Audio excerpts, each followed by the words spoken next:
Every explorer has the desire to discover something new, something undocumented. As this channel grows, I'm able to push to more and more remote places, mostly to enjoy the untouched nature, but the desire of discovery is always there.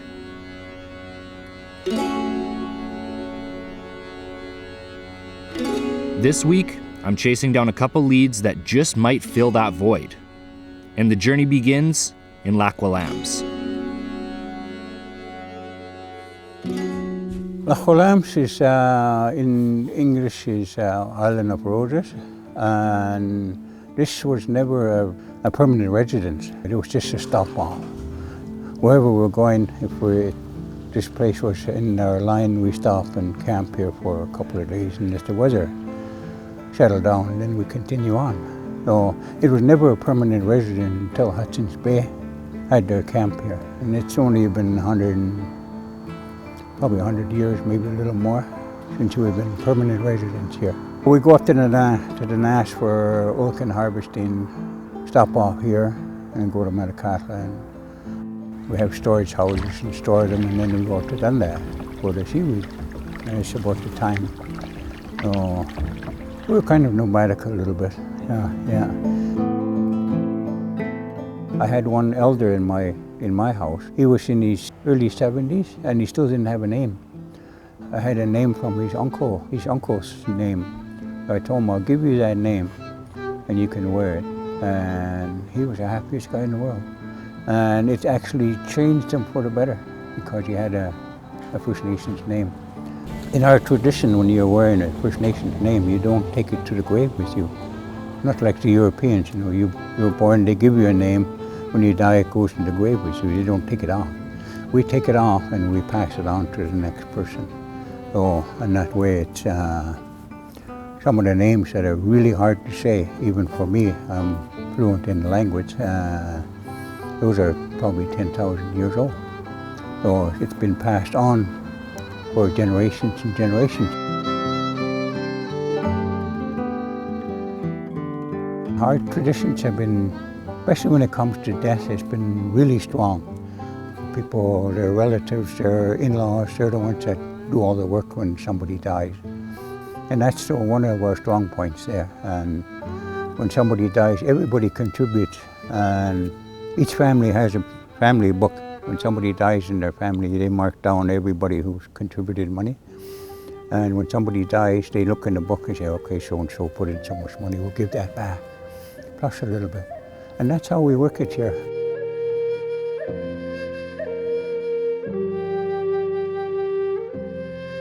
I was a Smile teacher for the last 20 years, and I just retired a couple of years ago now. While I was in the school, I was passing on some of the traditions that I know, the way I was taught, because not everybody was taught the same. I did the best I could, and letting the kids know, this is what we do and this is how we do it. And that's the way I was taught, and I always said that. And I used to have talking circles with the elders. They weren't very talkative at the very beginning, but finally I told them, I said, don't be afraid to speak up, and the way you were brought up. I said, I was brought up different than you guys. And I said, it's not saying that the way you were brought up was wrong. Finally they started opening up, and some of the stories that came out. Well, it was a learning for me also, even at my age, so hopefully it don't stop. I'd like to learn every day. I own the last dugout canoe that was built here. The guy built it, and he had it for about 30 years, I guess, and he finally put it away under his house. At that time, I was probably 14, 15, and I bought it off him for $75, and that was a lot of money in those days. It took me all summer to make that, pay that back. So it lasted me a few years, and I put it away, and it just finally went rotten and fell apart. So that was the last dugout canoe that was built here, and that was by Willie Lawson. And yeah, I managed to talk him into selling it to me.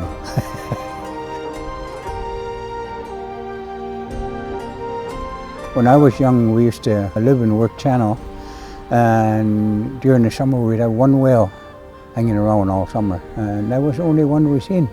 In the last maybe 30, 40 years, I guess they've increased quite a bit. Some of them just winter here, they don't even bother leaving because I guess there's enough food for them to survive. So, and yeah, they spend the winter here. They were just swimming along enjoying life. That's nice. Yeah.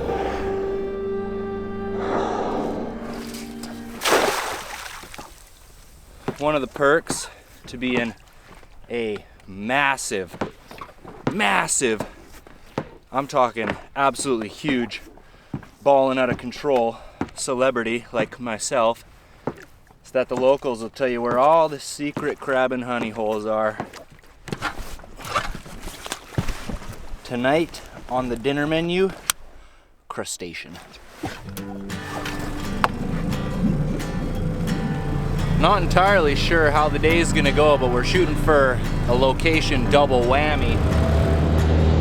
There's a great big world to see, it's waiting here for you and me.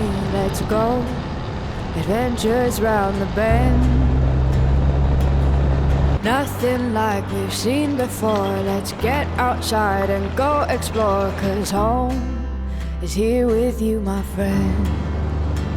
Everyone, be super duper quiet. I found some more whales. I've shut off the motor and the depth sounder.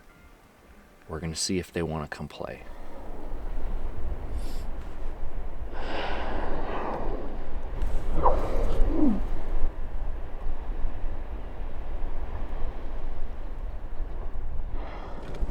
That was a delightful experience, but we've got a lot of miles to put on, so let's get into it. For today's first location, we have to get 2 channels over. So we're taking Canoe Pass into Work Channel. Then on the maps, I saw another passage that goes into the 2nd channel. We're gonna take that just so we can minimize our time on the open ocean here.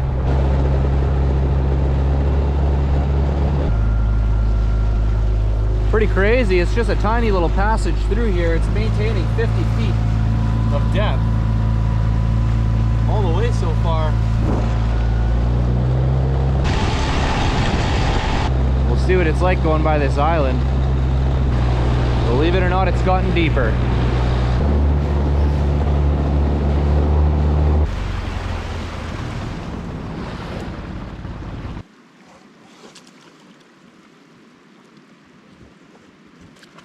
Not the most ideal place to be leaving a boat. A lot of barnacles around here. And I thought the tide was going out. It appears to be definitely coming in. The story we're chasing today is a really neat one. I'm excited about it.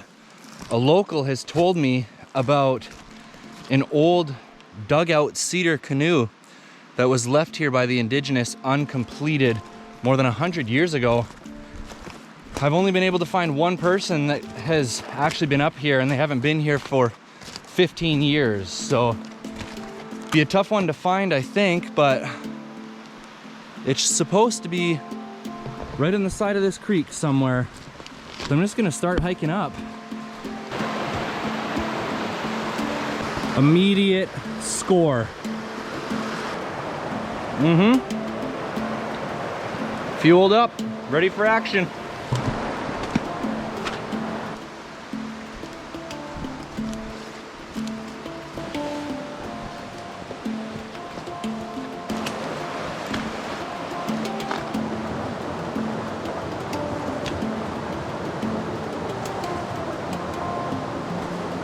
There's a couple issues I'm seeing right off the bat here.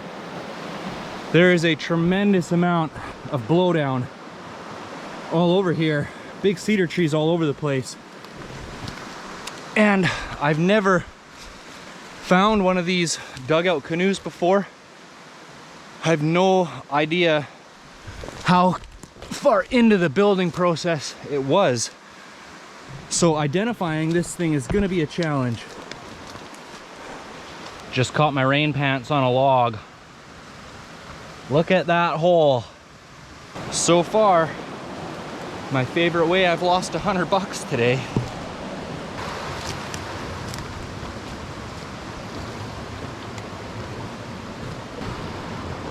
Okay. I haven't found a canoe, but I found something really interesting. There's no way it's higher than this point because the river is gone. Completely gone. It comes out right here. I don't know if it comes out as a spring or if this is some sort of rock slide that's happened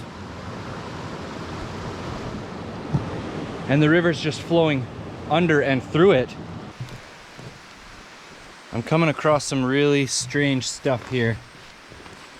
You can see all this sand where a river would flow and this foam from a river. It's way up here. I am totally baffled and I'd love to hear some opinions.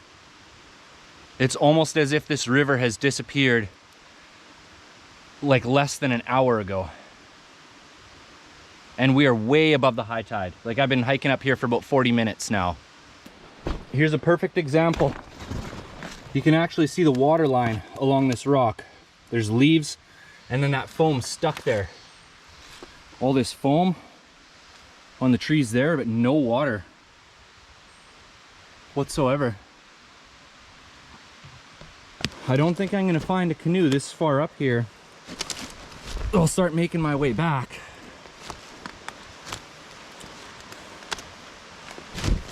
The plan is to go down the other side of the creek on the way back, but I lost my bear banger somewhere along the way, so I'd like to try and find that.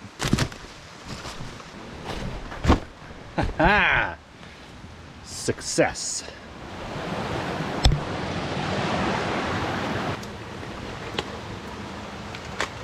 Well, this is a difficult area to get through. Holy smokes. This is just how easily we could be missing this canoe. There's two logs that have fallen over there. Looks just like the ground from up above. You would never know.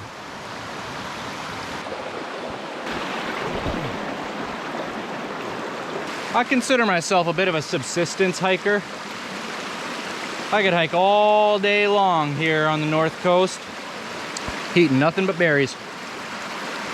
It's delicious. Well, at least the boat didn't float away, but somebody's gonna have to swim out and get it, and I'm not interested, so I got a crispy, fresh minted $20 bill for somebody that'll swim out and get that boat. Talk about a remarkable success story. Don't even have to swim.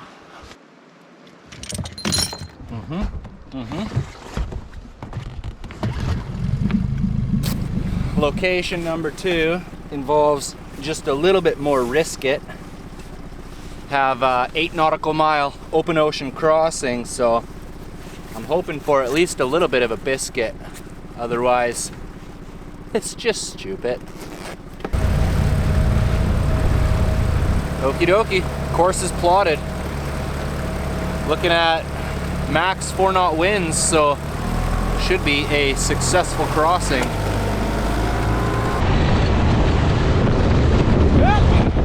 Welcome to the Ocean Rodeo. Today's main event, Dustin Porter versus Poseidon. It's gotten a little rough out here, but another 30 minutes, should be in Japan. Woo!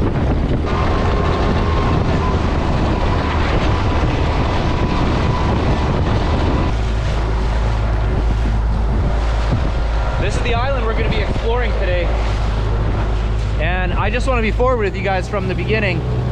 I'm not going to disclose either of today's locations. They're both undocumented, pretty significant historical locations.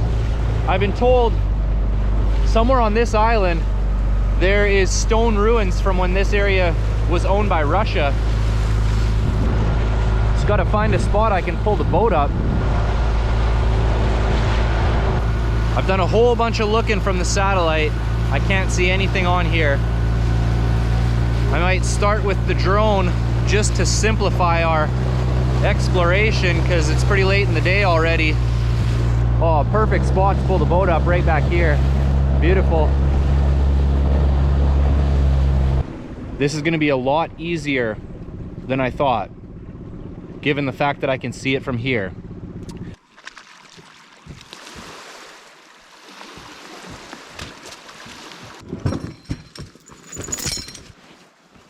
Trying my best to contain my excitement here. I cannot believe how much is standing. I was told it's just a square in the ground.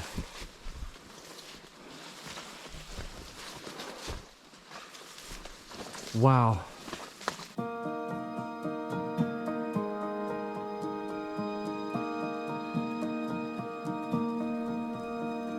The Russian occupation of what is now Alaska is some pretty interesting history.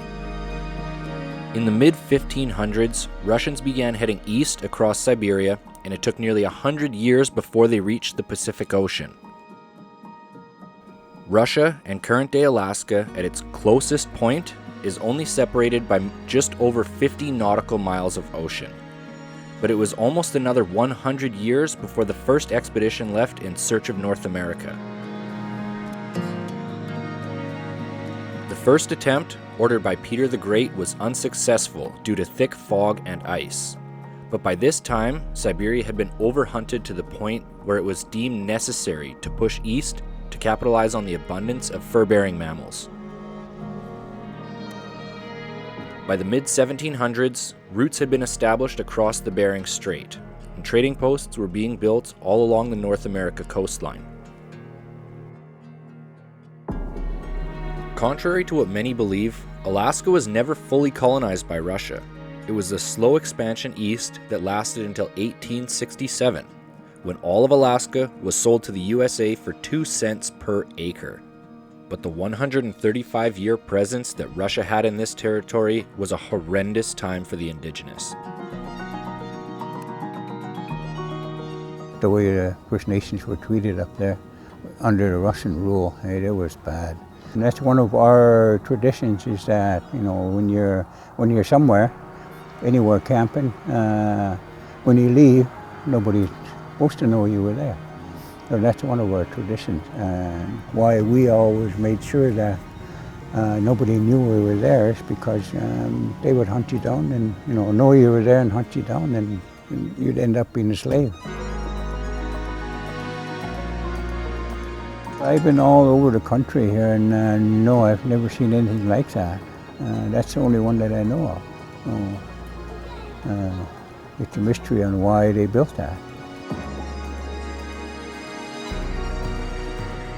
Many islands off the coast of Alaska still carry Russian names today, but almost nothing physically remains from that time period. This stone house, hidden on that peculiar little island, is one of the few remaining structures. Even more interesting is that this island is actually on the Canada side of the border. Through all of my digging, I could not find one single piece of recorded documentation on this site. But asking around town, I met several locals with oral history from ancestors that would canoe across the passage and trade with the Russians in that very house.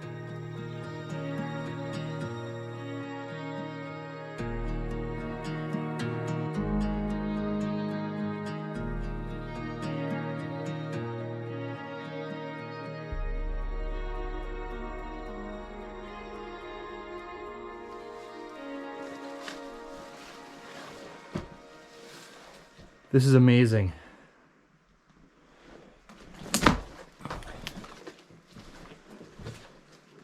In tremendously good condition. I cannot believe it. All that's missing is the roof. A couple stones have fallen from the doorway there. That's it. The floor would have sat along this ledge. Does anybody know what this is? I wonder, maybe a vent for the fire?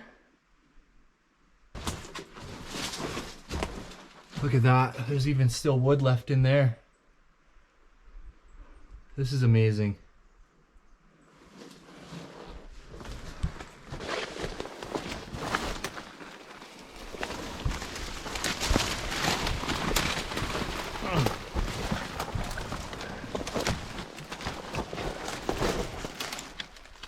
I am absolutely astonished with the construction of this.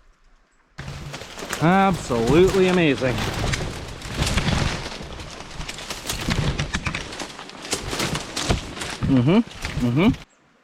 Look at that tree. The root grows all through the wall. And then up there, I see there's a rock missing. It's sitting right there. I wonder how that would happen. Probably from a tree. Guessing another one was sticking out here or something, and then eventually the weight of it just pulled the rock out.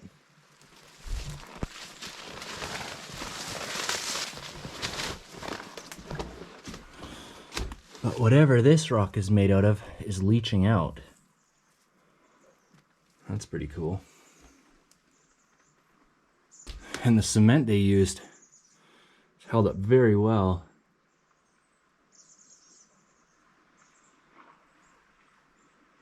Let's do a little bit more hiking and exploring before we gotta go. What an amazing find. I have no idea if there's more here, and if so, how many.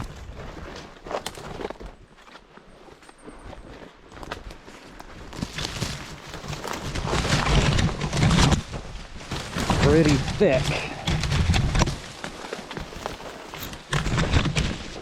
So I have to be careful not to make a mistake and hurt myself out here. We're pretty far out, but I definitely want to cover all this island. If there's anything else on here, I'm gonna find it.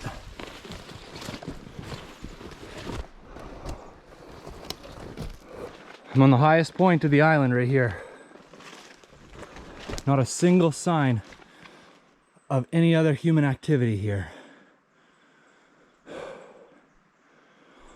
Make my way to the end just over here, and then I'll take a closer look around that structure and then cross over to the mainland.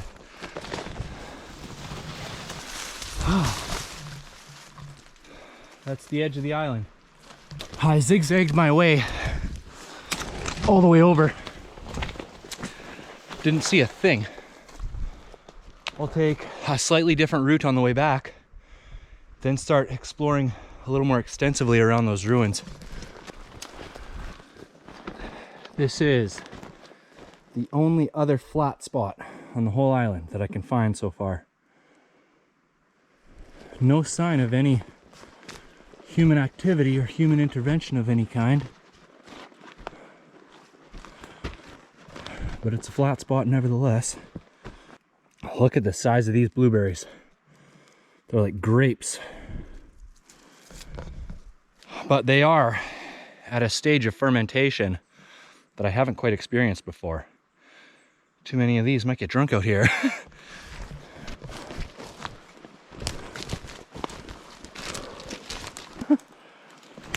Pretty steep going down here.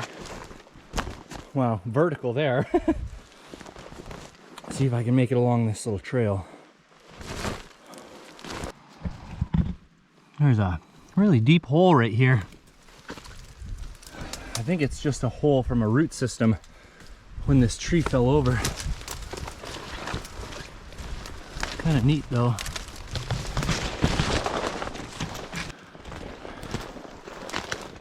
This is it.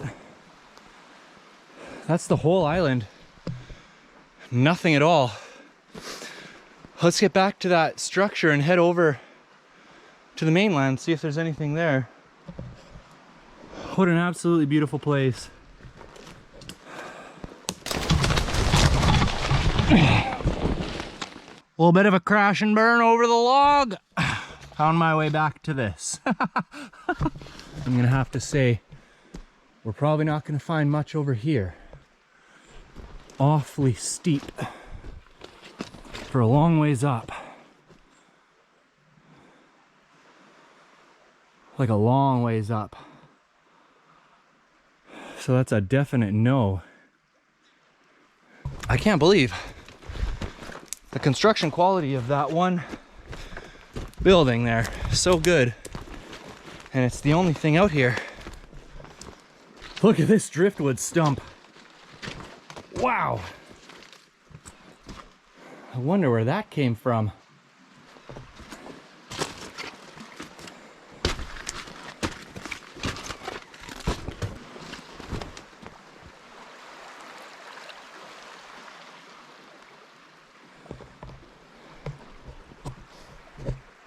Think about this. Years and years ago, people living in that little ship right out here in this tiny little bay. What a perfect place. Nice sandy beach. What do you guys think?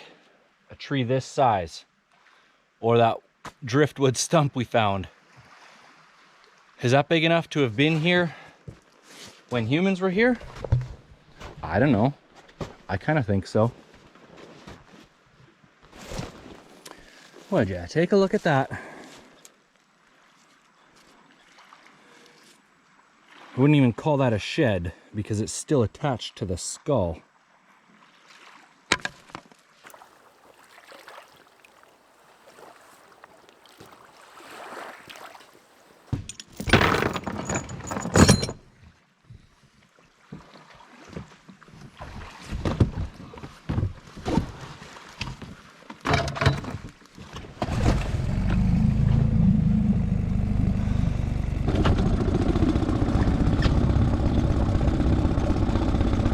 People ask me all the time, what's my favorite spot?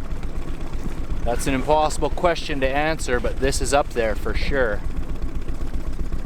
Except for that ocean crossing. Let's do it.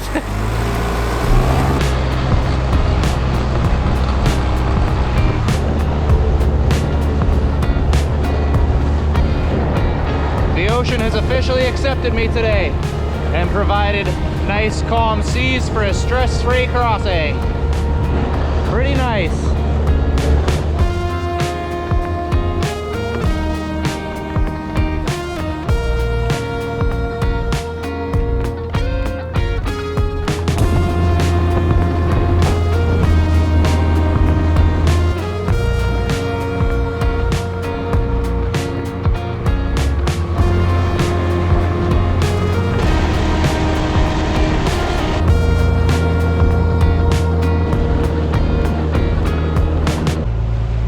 Pointing any fingers, but somebody has misplaced the crab trap. Found it! So far feels just like rope. Now it feels like a mostly empty crab trap. Can you believe it? 2 undersized dungeons. We'll leave it out here so that tomorrow we can also pull up an empty pot. Coming into some pretty awesome rollers here. If the boat wasn't full of gear, I'd totally jump them.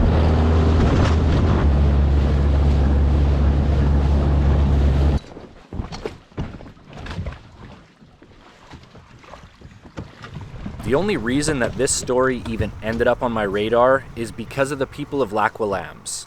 A local had recognized me my very first day in town, told me the story of the stone house, and even showed me the island on a map.